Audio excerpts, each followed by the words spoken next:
ម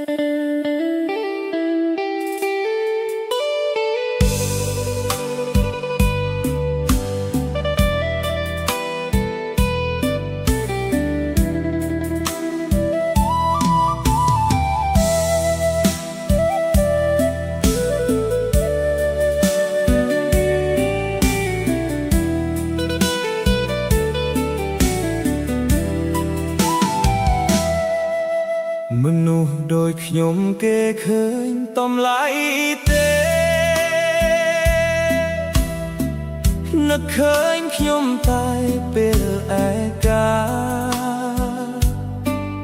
ព្រោះមនុស្សដូចខ្ញុំតែងធ្វើមិត្តនឹងបញ្ហានាំអ្នក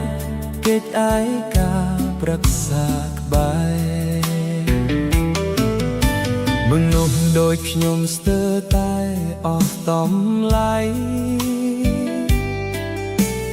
ពេលអ្នកស្គាល់អ្នកថ្មីក្បែរព្រោះមនុស្សដូចខ្ញុំចាំអារម្មណ៍សល់ដែរទេត្រូវការខ្ញុំពេលដែលគ្មានគេក្បែរ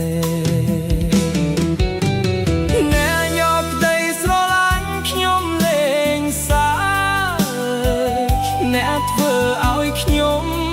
ខ្លាចនឹងស្គាល់អ្នកណាជុំវិញខ្លួននៅពេលនេះតើខ្ញុំមានអ្នកណាខ្ញុំចង់ឯកស្មាបំបត្តិទុក្ខ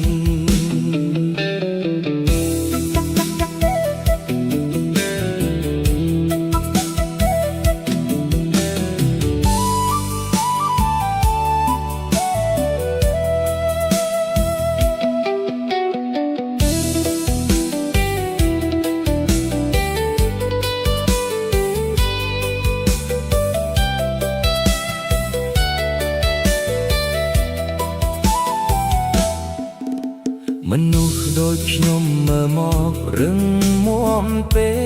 កទើបមើលមិនឃើញខ្ញុំឯកាមនុស្សខ្ញុំក្បែរពីមុនអ្នកនៅទីណាពេលនេះចង់ប្រាប់ថាឯកាណាស់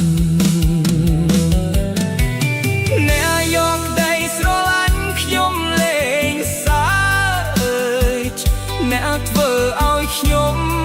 ខ្លាចនឹងស្គាល់អ្នកណា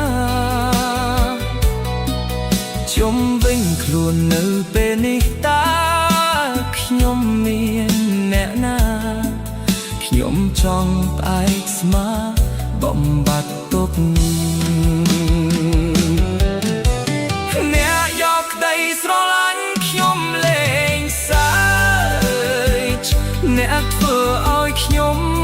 ខ្លាចនឹងស្គាល់អ្នកណាជុំវិញខ្លួននៅពេលនេះតើខ្ញុំមានអ្នកណាខ្ញុំចង់ផ្អែកស្មាបំបត្តិទុក្ខ